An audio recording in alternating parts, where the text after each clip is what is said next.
Salut à tous, salut à toutes, bienvenue dans N1, le podcast NBA des équipes de The Free Agent. On se retrouve aujourd'hui pour une nouvelle preview des demi-finales de conférence et on va parler d'une grosse série de la conférence Est là qui va nous intéresser entre les Pacers d'Indianapolis et les Knicks de New York. Pour m'accompagner, il ne pouvait y avoir que lui, évidemment, c'est Yannick. Bonjour Yannick. Salut Chris, salut à toutes, salut à tous. Eh ben écoute, ouais, c'est la bagarre. Ah, c'est la bagarre. Ah bah là, oui, ça va être... Alors, on va en parler, il va y avoir le côté guerre de tranchées, il va y avoir vraiment... Et pas mal de choses à aborder, beaucoup de choses à aborder, donc préparez-vous, prenez votre petit café, ou je sais pas comment est-ce que vous nous écoutez, ou dans la voiture, mais on risque de pas être sur une preview très très courte. Hein. On vous annonce la couleur tout de suite. Ah, le problème, c'est que tu vois, si on parle de mon équipe, forcément... Bah oui, c'est pour ça que aussi tu es avec nous pour cette émission et on sait que les gens aiment quand le cœur parle, tu vois. L'objectivité aussi, mais le cœur. Ah, tu sais très bien que j'ai l'objectivité de Stephen A. Smith. Oh là, on va laisser parler le cœur alors. Je ferai l'objectivité. Bon, New York, Indiana, on va en parler dans quelques instants. Juste avant, on vous rappelle l'application TFA, le site internet de The Free Agent pour retrouver toutes les actualités autour des sports américains. La NHL qui est en playoff, la NBA bien entendu, avec les articles preview en écrit, l'actualité générale aussi, la NFL qui est en off-season, mais il y a des articles, il y a des tailgates aussi qui sortent de temps en temps, Yannick. Oui, une fois par semaine. Flav mène ça de main de maître. Il ne me convoque plus, il ne m'aime plus, il me regarde plus. Hein. La saison est finie. Mais... Ouais, mais il sait que t'as les yeux qui sont focus uniquement sur le ballon orange aujourd'hui, le ballon rond, donc. Ouais, c'est vrai. Il me laisse du temps, On embrasse Flav évidemment et la MLB aussi qui est en cours de saison. Bon bref, vous connaissez. Ça y est, c'est parti, ouais. Oui, donc site internet, application, les réseaux sociaux, hein, Twitter, Twitch, Discord communautaire, vous retrouvez tous les liens Instagram aussi sur les différentes plateformes de The Free Agent. Si vous voulez discuter avec nous, échanger, on est là et on vous accueille avec grand plaisir. Alors, New York, Indiana, demi-finale de conférence Est, bien évidemment. On va faire une petite aparté historique, parce que c'est vrai que Yannick, on parlait du cœur new-yorkais qui vibre en toi. Quand tu as vu arriver cette affiche Indiana-New York, ça a dû faire revenir des bons et surtout des mauvais souvenirs. Alors, des mauvais souvenirs, pas tant que ça, un petit peu. Bah non, parce que c'est des moments d'histoire. Alors oui, la dernière série où on s'est fait sortir au deuxième tour à ce même stade de la compétition il y a 10 ans. Voilà, il y a ce match-là, mais surtout pour moi, c'est Reggie Miller, tu vois. Et la rivalité a été créé le jour où Reggie Miller a poussé tout le monde et John Starks a remis la balle en jeu. Il y avait une grosse faute, pas sifflée, il met 10 points en 10 secondes et avec Spike Lee au bord du terrain. Bon, le choke quand il regarde Spike Lee. Enfin, voilà, c'était ça. Et après, le match d'après, New York qui va regagner à Indiana et passer sur la série. Mais c'est à partir de 94 qu'il a commencé à avoir des rivalités qui ont monté. Et ça a correspondu également avec Indiana qui essayait d'aller chercher le Graal aussi, mais ils sont toujours cassés les dents. Avec l'apogée qui était 2000 ou 2001, je ne sais plus, contre les Lakers. Donc, je crois que c'est 2000, où là, ils auraient dû y aller. Et puis, mais c'était l'équipe aussi, les Pacers, qui était la plus proche de sortir les Bulls de Michael Jordan en playoff. Donc voilà. Et des joutes de playoff, ça se rencontrait régulièrement en playoff. Premier tour, enfin, non pas des premiers tours, mais des deuxièmes, des finales de conf. Donc, c'était intense et très, très East Coast basketball, c'est-à-dire que ça joue sur demi-terrain et ça bastonne avec des joueurs je pense à Mark Jackson, qui a été drafté par les Knicks, qui après a été le maître à jouer d'Indiana pendant des années. Reggie Miller, j'en ai parlé, mais également Rick Smith, le grand pivot néerlandais formé là-bas aux États-Unis. Voilà, c'était des bons moments, c'était des bons moments, quoi. Ouais, des souvenirs des années 90. Hein. C'est vrai que pour ceux qui sont peut-être un peu plus jeunes ou qui n'ont pas toute cette historique-là, on vous invite à aller revoir tout ça. Il y a plein d'articles ou plein Ouais. de vidéos, tout ça. Avec, Ah, tu parlais du côté très concentré, ils se rencontraient tout le temps, à tel point oui, qu'à partir de 93, en 8 saisons de playoffs, ils se sont affrontés 6 fois. c'est ça. Donc ils se voyaient quasiment tous les ans, en fait, tu vois. C'est ça, c'est ça. Et puis, alors, tu parlais de se documenter. Il y a un documentaire qui existe, c'est 30 for 40 d'ESPN, donc c'est trouvable, hein, sur Reggie versus The Knicks. Bon, bah, comme ça, Et là, voilà. vous aurez tout l'historique des années 90, en tout cas, entre ces deux équipes-là, parce que juste derrière, tu en as parlé un tout petit peu, la dernière fois qu'ils sont affrontés, c'était il y a une dizaine d'années. Oui, 2011, une autre époque, d'autres joueurs, mais quand même des noms aussi qui nous marquent. Du côté de New York, il y avait Carmelo Anthony, évidemment, Amar'e Stoudemire, ouais, tu avais du J.R. Smith aussi, le oui. phénomène. Et Jason Kidd, Raymond Felton, c'était cette équipe-là. C'était l'équipe qui a fini deuxième, Milwaukee, pas Milwaukee, Indiana, qui vient gagner un match au Madison sur un malentendu et qui gagne tout, qui gagne en 6 matchs. Roy Hibbert qui c'est contre ça. Carmelo, voilà, Tu c'était. avais des joueurs comme Paul George, la grande époque. Alors, Et oui, ça reste un Paul très bon George. joueur, mais la grande époque, peut-être la meilleure période pour Paul George et époque Indiana Pacers, tu vois. Oui, c'était avant qu'il se blesse avec Team USA. C'est ça. Et c'était les joutes. Moi, j'ai adoré le maillot. J'ai adoré voir Paul George avec le maillot des Pacers. Oui, Mais voilà, donc c'est vrai que la dernière fois que ces deux équipes se sont affrontées, c'était il y a un peu plus de 10 ans de ça. Et elles ouais, se retrouvent en 2024 à nouveau en demi-finale de conférence et oui. on va pouvoir en parler. Allez, on va commencer par les New-Yorkais, tiens. Allez, si tu veux. On va faire des passerelles, en toute façon, dans tous les cas, avec ces deux équipes-là. New York qui a vaincu les Philadelphia 76ers 4-2. On en avait parlé ensemble, Yannick. Oui, Série dans son ensemble totalement dingue, avec chaque match qui est presque un film à lui tout seul. exactement. Que ce soit au Garden, que ce soit du côté de la salle des Sixers. Voilà, en fait, on pourrait en parler pendant 3 heures, tellement il y a eu d'événements au sein de la série et des événements dans chaque match. Oui, totalement. Pour moi, cette série 4-2, c'est un peu en trompe-l'œil. C'est une série qui était beaucoup plus serrée qu'on ne le croit. Les matchs étaient acharnés. Euh, comment dire? C'était de la guerre de tranchées. Et New York a réussi à mettre la série sur un rythme qu'il voulait, sur le rythme qu'il voulait Ouais. et sur une façon de jouer. Et on va en parler tout à l'heure. Je pense que qui convient mieux que de courir. Et ça va être peut-être un enjeu de la série qu'on preview, qu'on pronostique aujourd'hui. Ah bah, évidemment, avec un style très new-yorkais autour de Tom Thibodeau. On en Oui, a aussi beaucoup parlé. C'est vrai on va pas vous apprendre grand-chose dans cette preview-là, parce que si vous nous écoutez, vous avez dû suivre ces équipes-là, ces séries-là, mais c'est toujours oui, intéressant de remettre en contexte cette rotation à 6 joueurs et demi de Tom Thibodeau. Allez, 7 peut-être en 7. début de série, mais après, il a encore réduit une fois que Robinson était revenu de sa blessure. Ça avait encore plus resserré. Il n'y avait plus d'Achua, tu vois, par exemple. Oui, mais Achua était là pour pallier la blessure Voilà, c'est ça. Mais de voilà. Mitch. Et après, Bogdanovic s'est blessé. Ouais. Et c'est là où, en fait, sur le banc, tu as Mitchell Robinson et Deuce McBride. Ouais, c'est ça. Et même McBride qui a vraiment eu qui a moins joué aussi sur le dernier match, Oui, si je ne m'abuse. Mais après, la réussite aussi était moins là. Mais du Tom Thibodeau dans le texte, des joueurs qui jouent tout le temps. Josh Hart, 47,59 minutes, si vous voulez. Di Vincenzo, c'est la même. alors DiVincenzo il y a des matchs où il a beaucoup moins joué parce que McBride était dedans. Ouais, mais sur Mais l'ensemble, c'est vrai que voilà, c'est ça. ça joue beaucoup. J'ai plus son nom, évidemment. Jalen Brunson, bien évidemment, aussi, qui joue sur un temps de jeu extrêmement long. Oui. Quel aspect, toi, comme ça, on va en aborder plusieurs, mais le premier aspect du côté de New York pour toi, dans cette série, un joueur, une situation tactique, technique, sur quoi tu veux te lancer là?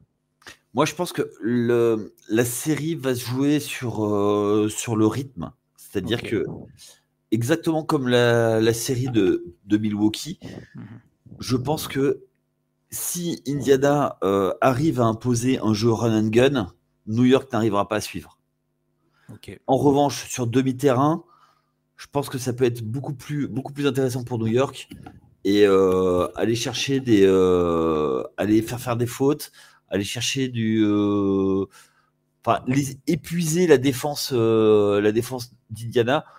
On va dire ce qui est. Indiana, c'est un petit peu ils jouent avec leurs armes. Alors avec l'arrivée de Siakam, ils peuvent jouer un peu plus lent, mais ils ont été obligés de jouer vite parce Ouais. que pas le choix, parce que manque de talent sur demi-terrain.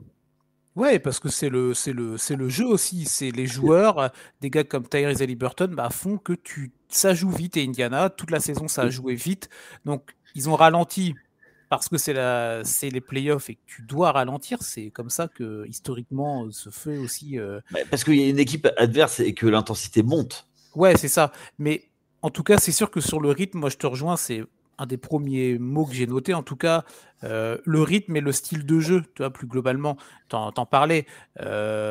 Si les matchs se font entre 90 et 95 points, tu peux être assuré que la plupart des matchs seront pris par les New-Yorkais. Et inversement, si on monte sur du 108, 110, 115 points, à ce jeu-là, ça peut Alors, être plus compliqué. je Pour pense que jusqu'à 115 points, ça peut passer pour New York. Au-delà, ça passera pas Ah ouais, ok.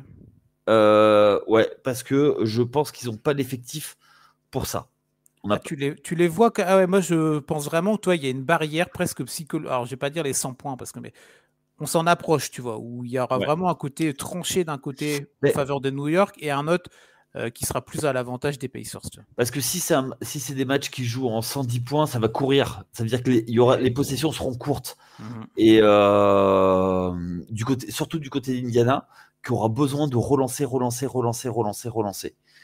Donc du coup, tu vois, ils ont intérêt à mettre de la grosse défense pour avoir des turnovers, euh, pour pouvoir aller relancer. Je reste persuadé que c'est ça qui va être important. Et, euh, et puis, ben, le ratio assist balle perdue, quoi. Ok, ok. Pour l'équipe en général? Oui, oui. New Ouais. York, s'ils perdent pas de ballon, ils seront pas loin du compte. Tu vois, Hmm. Jalen Brunson qui a été quand même très très propre dans la première série. C'est le match 5 ou 4 où il fait plus de 40 points, enfin il bat le record 47 points et une seule perte de balle. C'est ça, match 4, ouais, si je ne m'abuse, ouais, c'est ça. Match 4 et qui a été ultra décisif. Donc bon, je pense que c'est ça qui va être la clé. Pour moi, c'est contrôler le rythme. Et ça, il va y avoir un rôle prépondérant des joueurs qu'on attend. C'est les joueurs un peu les role players, j'ai envie de dire.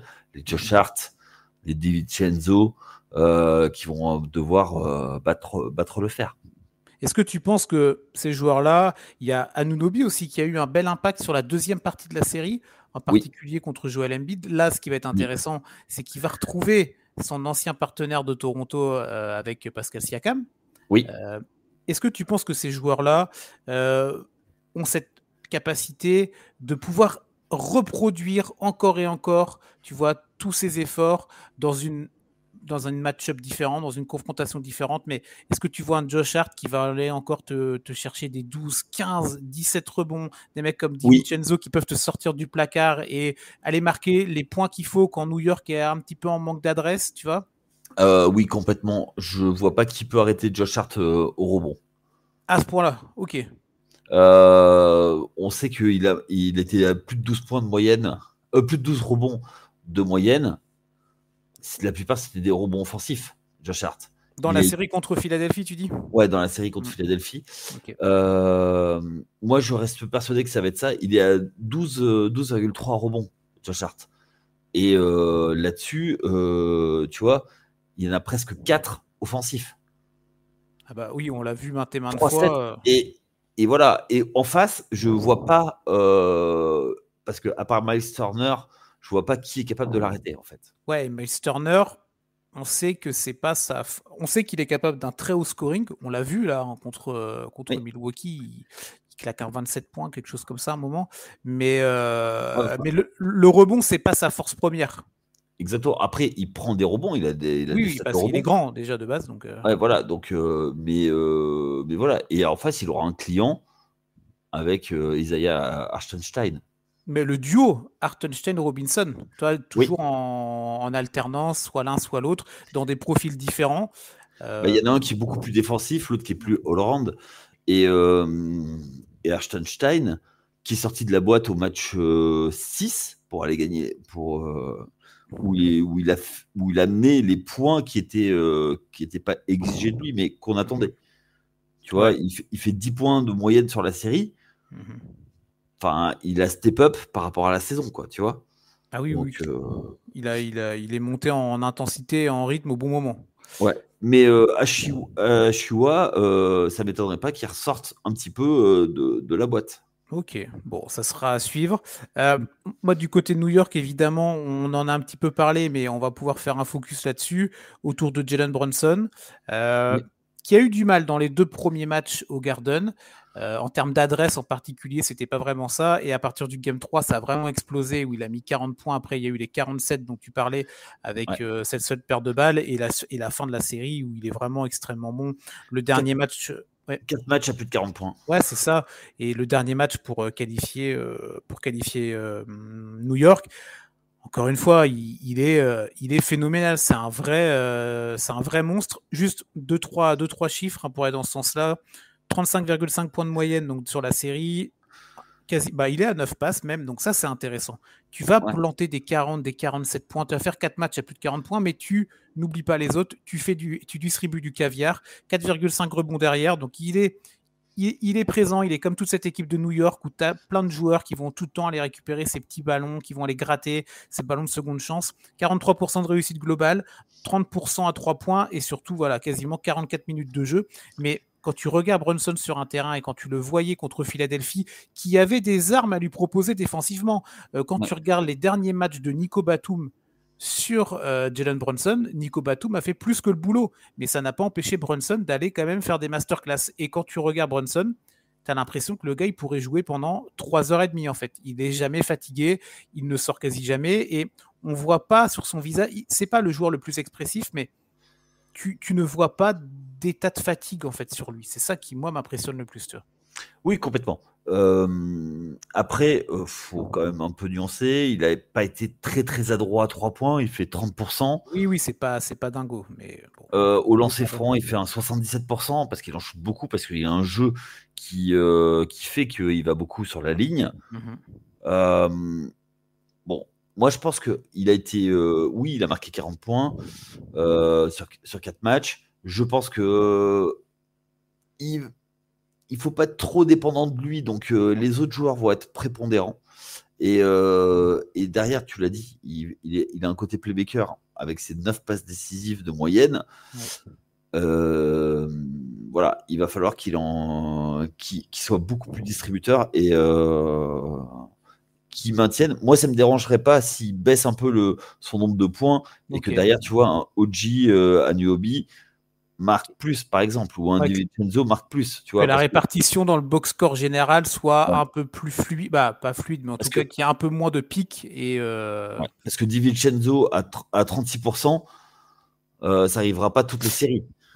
Tu vois, et alors il a marqué surtout au match 2, il a marqué un 3 points ultra clutch, mais New York a besoin d'un DiVincenzo avec beaucoup plus de points, tu vois, 12 points de moyenne, c'est pas assez. Donc, tu vois, on remonte un peu le pourcentage, on passe à 15 points. OG, pareil, il augmente 17 points, tu vois, ça me dérange pas. Ok, ça s'entend. Tiens, juste petite anecdote, en allant fouiller un petit peu, c'est vrai que souvent on parle des confrontations entre ex-joueurs qui ont joué dans les mêmes équipes. On a parlé vite fait, on pourra en reparler de Siakam Anunoby par exemple. Du côté d'Indiana, il y a un certain Obi Toppin aussi qui va retrouver le Et public new-yorkais, mais c'était pas vers là que je voulais t'emmener. C'était autour des retrouvailles entre Jalen Brunson et Rick Carlisle. Rick Carlisle qui avait été le coach de Brunson du côté de Dallas entre 2018 et 2021, en fait, avant que Brunson vienne du côté de la Big Apple. Et ça va être des retrouvailles intéressantes parce que Carlisle, c'est le coach qui connaît peut-être le mieux le jeu de Brunson parce qu'il l'a fréquenté pendant 3 ans, tu vois. oui, et qu'il a fait éclore, notamment dans les playoffs. C'est ça. Donc, il y a des déclats où ils sont tout le temps dans le respect, évidemment, l'un envers l'autre. Et Brunson explique bien que sans Carlisle, il ne pourrait pas être ce qu'il est aujourd'hui. Et Carlisle qui explique que c'est vrai que Brunson, il a explosé depuis son arrivée à New York. Il y a eu des prémices à Dallas, mais qu'il avait vraiment explosé avec cette équipe de New York. Il avait largement profité des blessures de Luka Doncic. Et donc, du coup, il avait gagné sa place et après, il a été mis aux côtés de Luka Doncic. Donc, tu parlais de retrouvailles, mais Rick Carlisle, qui est un ancien joueur des Knicks, qui a joué aux Knicks. Ok, bon, tu vois, celui-là, je l'avais pas. J'ai pas tout l'historique. De mémoire, c'est ça, oui, parce que ça fait partie des joueurs, des vieux joueurs dans les. Ils sont passés sous le maillot new-yorkais. Je te confirme ça tout de suite, mais je crois que c'est ça. Il n'y a pas de problème. Donc, c'est vrai que du côté de New York, on va attendre la même intensité en fait que lors du premier tour, mais c'est vrai que en fait, on se dit, je sais pas ce que toi t'en penses Yannick, mais on a cette impression que New York ne peut jouer ou ne sait jouer presque que comme ça en fait. Tu vois qu'il n'y a pas de plan B et que ça va être, on va y aller, on va mettre les barbelés. Ça va être une folie à chaque fois au Garden. À Indianapolis, attention, l'ambiance va être aussi très très costaud, hein, mais on y va, on s'en fiche et voilà, on va vous provoquer encore, on va vous rentrer dedans en permanence. Et la défense d'Indiana est loin d'être le point fort de cette équipe-là, donc à voir comment ils vont pouvoir s'ajuster à cette agression physique permanente des New Yorkais. Ouais. Alors, ils sont 24e en termes de defensive rating. Ils sont 2e à l'offensive rating, mais ils sont 24e au defensive rating. Bon. Donc, c'est l'équipe qui a marqué le plus de points, mais la 27e en termes de points encaissés. Donc, si tu veux, bon, du côté de la Cambridge Fieldhouse, on a vu beaucoup de paniers. Bon, celui-là, tu l'as sorti de tête, le nom de la salle ou Non, j'ai regardé. J'étais la chercher parce que pour moi, ça restera toujours le Conseco Fieldhouse. Ouais, voilà. C'est vrai que avec ces noms de salles qui changent en permanence, c'est pas simple de s'y retrouver. Et au fait, je te confirme que Rick Carlisle a joué 27 matchs pour les Knicks. Eh ben, très bien. Bon, voilà, comme ça. En 87-88. Ok, très bien. En 88, très belle année au passage.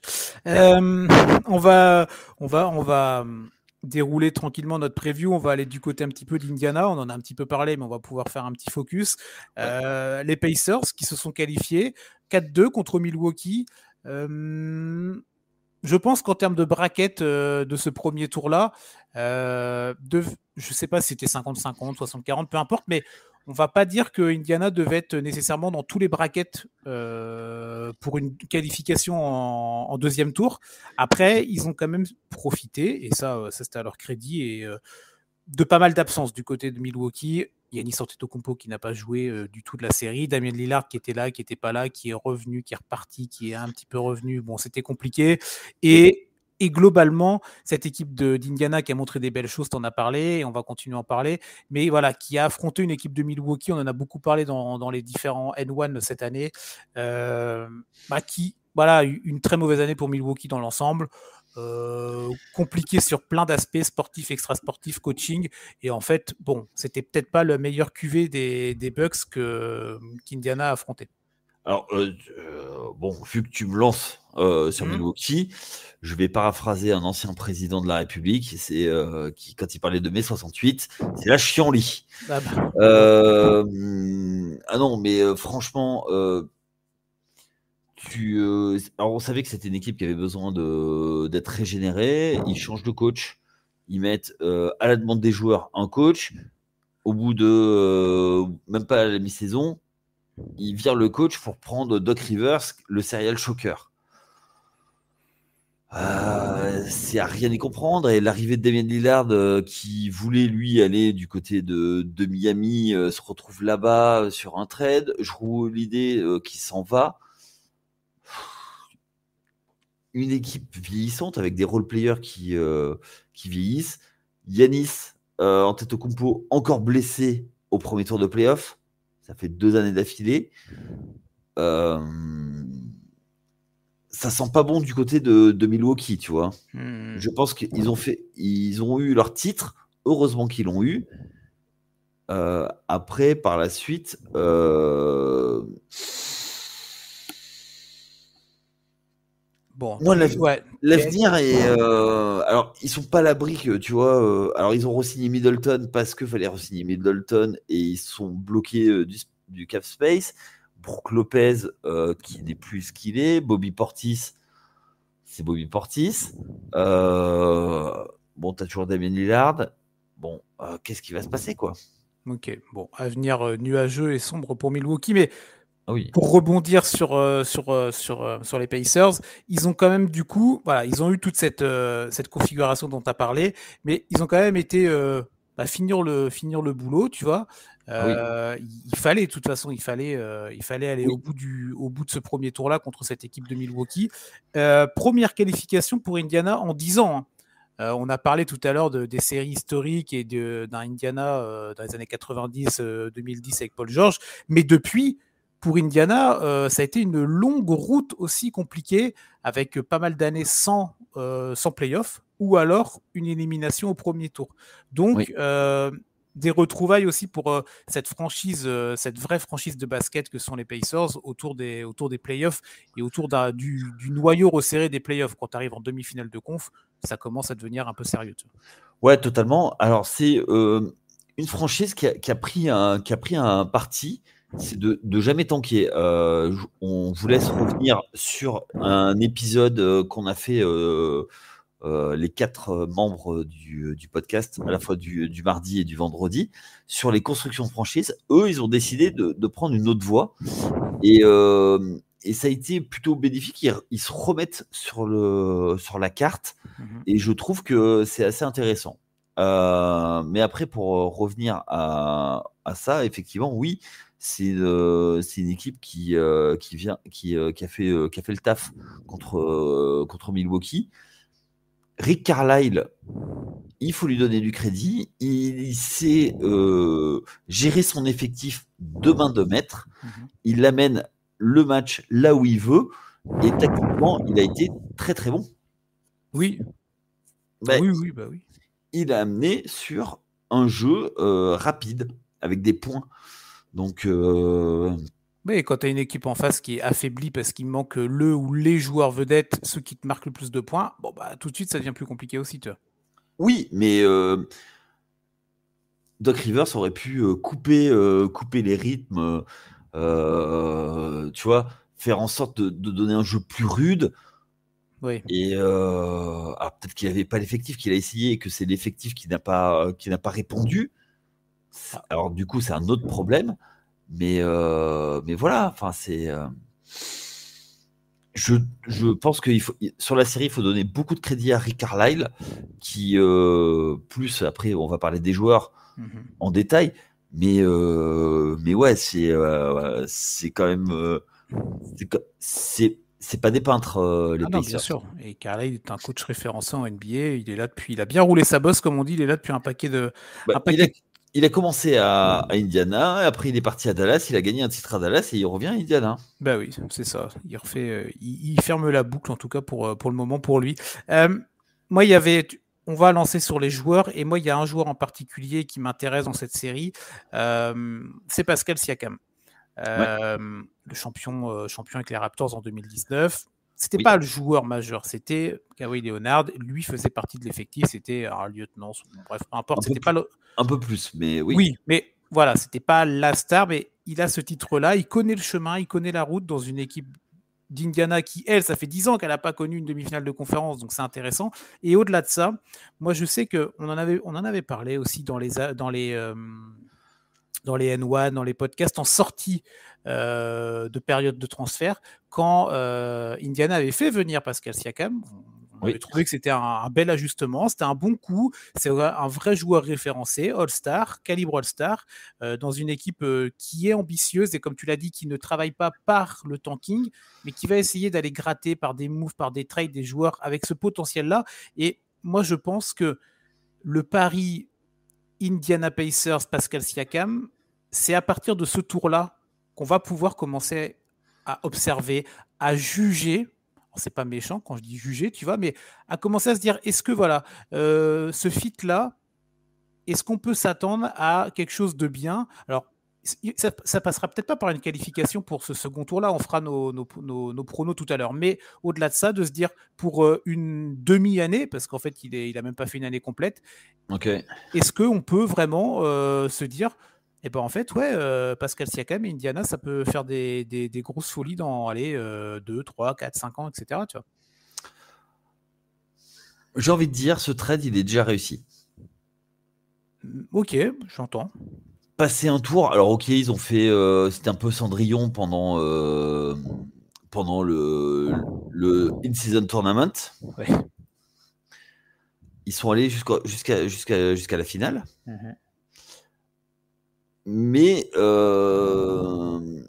il manquait quelque chose pour que ce soit une équipe consistante. Tu vois, il manquait quelque chose. Et Pascal Siakam a apporté ce quelque chose.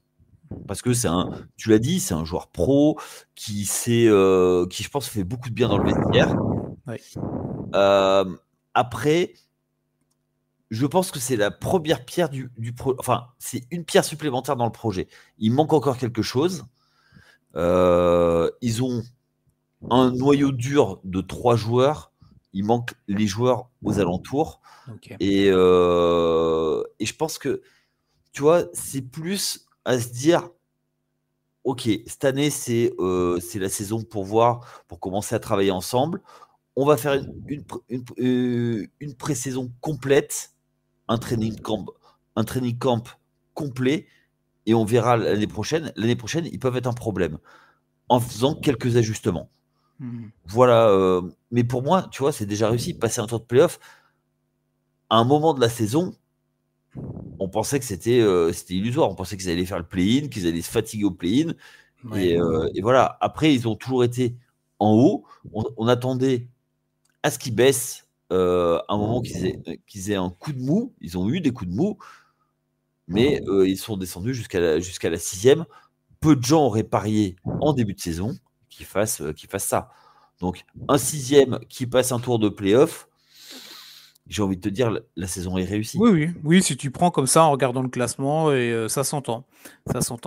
Et on va voir, très curieux de voir aussi comment Siakam va jouer cette série, parce que dans la série contre Milwaukee, alors certes il manquait Giannis, mais il a quand même montré des belles choses, hein, Pascal Siakam. Ah oui. Et là il a une confrontation, une match-up totalement différente avec du Robinson, avec du Hartenstein, du Anunoby, évidemment ils vont se rentrer dedans les deux. Hein. Ouais, je pense que tu vois, c'est plus Josh Hart qui va s'occuper de lui. Ah ouais, ok. Ok. Mais ça va être intéressant de suivre ça. Moi je voyais plus Josh Hart sur un gars comme Haliburton, tu vois. Non, je pense que ça va plutôt être OG Anunoby. Ah ouais, bon, c'est intéressant. Ça montre qu'on n'en a pas discuté avant, parce qu'on n'a pas du tout la même conception de comment vont se faire les matchs. Après, on sait que ça switch partout, mais en tout cas, à la base, on a l'air d'avoir un schéma plutôt opposé sur qui va défendre qui, etc. OG, il peut défendre du 1 à 5. Ah bah oui, on l'a vu contre Embiid, tu vois, il a fait le travail. Alors qu'à la base, c'est plutôt un 3. Du coup, tu vois, c'est plus ça. Et moi, je vois bien Josh Hart défendre sur Siakam 4 contre 4, quoi, tu vois. Donc ça peut être sympa. Moi, je pense que tu vois, Hartenstein et Mitchell Robinson vont plutôt se relayer sur Miles Turner. Ok. Ouais. Non, mais moi j'entends après. Oui. Et Miles Turner va être un problème pour eux, parce qu'on sait que Miles Turner a cette capacité aussi à aller pouvoir planter là, des banderies à 3 points. il va falloir sortir. Tu vois, c'est ça. Quand tu avais un Embiid qui, certes, pouvait planter des paniers longue distance, mais c'est vrai qu'il a aussi. On a vu combien de fois dans la série, on a vu le Joel Embiid qui allait se cogner à Hartenstein avec une aide qui arrivait ou une semi-aide, tu sais. Oui. Et après Robinson, quand c'était par Hartenstein. Bon, bref. Et c'est vrai que Miles Turner n'est pas du tout ce même profil. Donc, on va voir comment la défense va s'ajuster, mais c'est aussi pour ça que moi, je vois bien. Il y a des similitudes à essayer d'aller à l'extérieur avec Miles Turner. Miles Turner est plus galopeur. Oui. Et ça va être plus. Et voilà. Moi, je reste persuadé que c'est le rythme qui va déterminer. Et après, sur jeu placé, effectivement, il prend 6,8 shoots à 3 points, notre ami Miles Turner. Pour un pivot, c'est quand même beaucoup. Et je pense que s'il se fait fatiguer en défense, tu vois, les paniers vont être beaucoup plus difficiles à marquer. Et voilà. Mais est-ce que Hartenstein va avoir des ballons ou alors est-ce qu'il va aller chercher les ballons en deuxième chance? C'est ça qui va être clé. Et le rebond offensif de New York face au rebond de Indiana va être extrêmement important. On a vu à quel point les rebonds offensifs étaient importants pour New York dans la série contre Philadelphie. On l'a dit, redit, on l'a vu et revu. Donc, il va falloir reproduire ce genre de choses-là. Et c'est vrai que cette équipe d'Indiana, on peut aussi parler un petit peu de Tyrese Haliburton, évidemment, qui, je ne sais pas ce que tu en as pensé, n'a pas fait non plus peut-être la série. Tu vois, on a parlé de Brunson qui a fait une série de dingue avec plusieurs matchs à 40 points, qui a vraiment dominé, qui a vraiment été planté le couteau quand il fallait taper du poing sur la table. Tyrese Haliburton qui a fait une très très belle saison régulière, qui est un joueur référencé et un joueur qui va devenir un vrai talent pour la NBA et un visage dans les prochaines années. Qui est All-Star ? Ouais, voilà. Là, sur ce premier tour, bon, c'était pas non plus. On aurait pu espérer peut-être une plus belle ligne statistique ou en tout cas un peu plus de points d'impact pour Tyrese, malgré, attention, il met un panier clutch, là, un buzzer beater au début de la série, si je ne m'abuse aussi. Tu sais, quand il remonte très vite le terrain, oui. Là. Mais voilà, on met ça de côté. Sur la globalité, on pouvait s'attendre à mieux. Oui, il a été playmaker, 9,3 passes, 16 points. Statistiquement, c'est plutôt correct. Alors oui, effectivement, par rapport à un meneur, on peut s'attendre à un peu plus de points, mais je trouve que lui, son impact est dans le rythme. Il faut qu'il amène plus de... En fait, il fallait fatiguer Milwaukee. Milwaukee, c'est une équipe qui est beaucoup plus âgée, avec des joueurs, des joueurs stars plus âgés. Il fallait les battre à la vitesse et du coup, c'est extrêmement, comment dire, c'est un jeu à risquer. Donc, c'est passé. On va voir face à New York ce que ça va donner. Oui, parce que ça ne va pas du tout être la même défense en face de lui aussi. Du coup, là, pour Tyrese Haliburton, il va avoir des chiens tout le temps, en permanence, tu vois. Oui, totalement. Et je ne veux pas faire d'offense à Damian Lillard, mais il défend un peu comme des portes de saloon, quoi, tu vois. C'est sûr que, tu vois, que tu dises Anunoby, que moi je te dise Josh Hart, DiVincenzo à la limite, ils vont. N'importe quel joueur de New York va défendre beaucoup plus le plomb que Damian Lillard l'a fait sur l'intégralité de la série de sa carrière. Mais voilà, ça je vous laisserai en juger. C'est le petit tacle pour. Mais je l'aime bien en plus, mais bon, c'est vrai. Moi, j'adore Dame Time, mais. Oui. Bref, voilà, ça c'est le petit. La petite punchline pour Lillard. Mais moi, j'attends, tu vois, d'un Tyrese Haliburton, pour revenir sur lui, quand même qu'il augmente le step en termes de points. Même si en face, la défense va être plus resserrée, va être plus compliquée, va être plus compacte. Et si tu es New York et si tu arrives à couper Tyrese Haliburton du ballon ou en tout cas à le limiter d'un point de vue offensif, je pense que tu as fait une bonne part du boulot pour la qualification. Tu vois. Ah, complètement. Tu vois, parce que Turner, oui, il peut te planter des gros points, il peut des gros matchs, il peut aller te planter des 3 longues distances. Tu as d'autres joueurs aussi qui sont intéressants. On a parlé de Siakam, évidemment. Les joueurs de rotation aussi, on en a très peu parlé, du côté d'Indiana sont intéressants. Des mecs comme Aaron Nesmith, Nembhard aussi, ça peut apporter des choses. Mais si tu coupes à Liberton du ballon, s'il n'arrive pas, s'il n'est pas au-dessus de 20 points de moyenne, moi, je vois pas comment Indiana peut passer la série, tu vois. C'est surtout aussi limiter les passes décisives. Oui, parce que tu parlais, il était à quoi, à 9, c'est ça? Ouais, 9,3. Je pense que si tu arrives à le bloquer, c'est justement son playmaking, tu as pas mal de chemin qui est fait, quoi. Ah bah oui, là-dessus on est d'accord. Ah oui, complètement. On se rejoint complètement. Ouais. Et je reviens là-dessus. Moi, je pense que ça va être le rythme qui va être prépondérant. Et pour avoir du rythme, il faut gagner les rebonds, il faut défendre fort, parce que même si tu relances vite, c'est toujours mieux en gagnant des ballons. Ah bah oui, clairement. Ouais. Et surtout, et en prenant les rebonds avec des sorties propres. Et le truc, c'est que New York est une équipe qui va beaucoup au rebond offensif, qui se jette presque sur le rebond offensif. Et ça risque d'être très compliqué, quoi. Carrément. Est-ce que, avant de se lancer dans notre prono, là, pour conclure la preview, Yannick, tu veux aborder un dernier point? Non, je pense que j'ai à peu près tout abordé. Bon. Moi, ça m'étonnerait pas, tu vois, que Thibodeau reste sur ses rotations à 8 joueurs. S'il y a d'autres joueurs qui rentrent sur le terrain, c'est qu'il y aura eu des garbage time.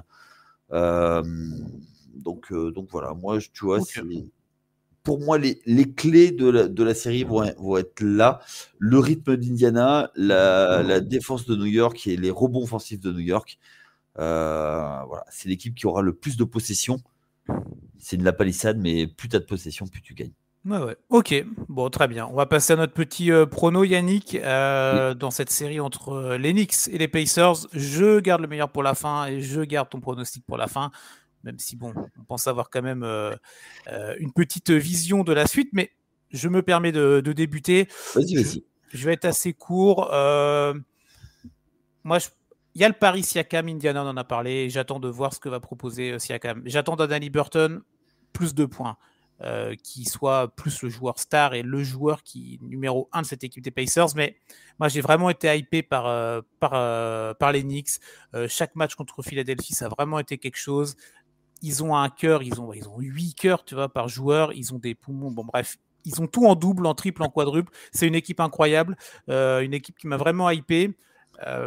Et je pense vraiment qu'ils ont les armes et qu'ils ont cette capacité à continuer et à aller en finale de conférence. Je pense que l'adversité contre Philadelphie était la pire adversité pour eux, là.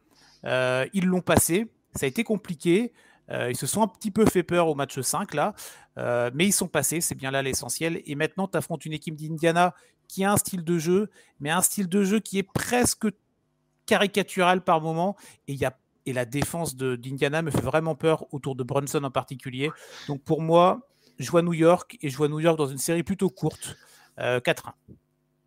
Oh, ok. Ouais. Y a juste une chose, c'est que Tyrese Haliburton était starter au All-Star Game devant Jalen Brunson. Ouais, et les deux ont été aussi à Team USA avec. Mais ça m'étonnerait pas que, tu vois, Jalen Brunson veuille montrer, hein, en disant ah ouais, t'es peut-être starter All-Star, mais c'est moi le meilleur joueur. Écoute, je vois le même prono. Même si un gentleman sweep, je vois. Je pense que Indiana va faire le taf, va résister, mais comme tu l'as dit, c'est un peu trop caricatural et il va falloir aller à la maillotche au bout d'un moment. Et je pense qu'ils n'ont pas les joueurs pour aller à la maillotche. Donc pareil, 4-1 pour New York. Oui. Bon, très bien. Et pour autant, je ne sais pas ce que tu en penses, mais tu l'as dit ici, la saison d'Indiana, tu vois, si tu perds en demi-finale de conférence, tu vas pas non plus partir tête basse. Tu vois, tu as quand même réussi une belle saison. Moi, je pense que je serais davantage critique si New York ne passe pas. Je te dis pas que je vais leur tomber dessus, tu vois, avec les fourches. C'est très Indiana, ça, les fourches. Mais quand même, tu es deuxième de conférence, tu as montré de... Alors là-dessus, c'est un faux deuxième de conf. Oui, mais tout à l'heure, tu parlais d'Indiana qui finit 6e. Si tu prends le classement de façon brute, New York est 2e. Ah, mais complètement. Mais pour moi, New York, c'est plus les autres qui n'ont pas voulu être 2e. Quoi, ouais. Non, mais voilà, et même la dynamique du premier tour, cette série contre Philadelphie, moi, je me dis, tu peux pas avoir fait cette série contre les Sixers pour aller te planter derrière contre une équipe respectable d'Indiana, mais qui, pour moi, n'a pas le profil d'aller en finale de conf. C'est très New York, ça, tu vois. Oui, ça, oui, tu connais bien ça. Nous hyper et après que le soufflet retombe très vite. Je suis pas d'accord sur le fait que Philadelphie était la pire match-up. Moi, je pense que c'était une très bonne match-up, justement, pour New York. Okay, parce que ça jouait demi-terrain et il n'y avait pas besoin d'efforts pour ralentir le jeu. Parce que Embiid était joué avec toutes les blessures qu'il avait. Donc, ils ont été obligés de ralentir. Pour moi, la match-up là est un peu différente et c'est des styles de jeu complètement différents. Donc, je me dis, aïe, attention. Ok, bon, on a bien compris que c'est vrai que ces deux styles-là complètement différents, c'est vraiment ça qui va être un des points essentiels. Mais en tout cas, on voit tous les deux les Knicks passer en 4-1. Voilà pour cette preview des demi-finales de conférence à l'Est, en tout cas une des deux séries. Merci Yannick pour cet épisode passé ensemble. Avec plaisir, c'est un vrai plaisir de parler des Knicks et surtout avec toi, puisque maintenant tu viens. Je rentre dans le wagon New York, oui, mais bon, du coup les gens vont se dire, ouais, d'accord, ok, c'est pour ça qu'ils ont tous les deux mis New York, parce qu'en fait, il y a un basketique, c'est un mec qui parle avec son cœur depuis 20 piges, tu vois. 30. 30, pardon, tu vois, j'ai voulu être sur mon côté poli, tu vois, je veux pas. Oui, je suis vieux, moi je les ai connus en finale NBA, tu vois. Mais non. Mais bon, en tout cas, voilà, pour tout ça, vous aurez une preview écrite également de cette série qui vous permettra d'avoir une autre lecture, d'autres stats, un autre point de vue, en tout cas, de la part d'un des rédacteurs de The Free Agent. Donc, on met les petites notifs, les petites cloches là pour les différentes previews. Donc, ça va démarrer quand lundi. Alors, j'ai pas ce match-là, mais c'est lundi à mardi, je crois. Oui, dans la nuit de lundi à mardi, ouais. C'est ça. Et après, les autres matchs. 2h du matin, j'ai pas l'heure. Début de semaine, en tout cas. En plus, là, c'est la semaine avec pas mal de ponts, là, le 8 mai. 1h30. Bon, c'est respectable. Donc, voilà, vous avez le temps de prendre, d'aller lire l'article, de nous écouter, de nous réécouter, ne pas être d'accord avec nous, venir en discuter sur le Discord communautaire, sur les réseaux. On vous attend évidemment avec impatience. On va se retrouver très vite. Il y a les épisodes N1 qui vont sortir encore la semaine prochaine. On va continuer, en plus de ces previews.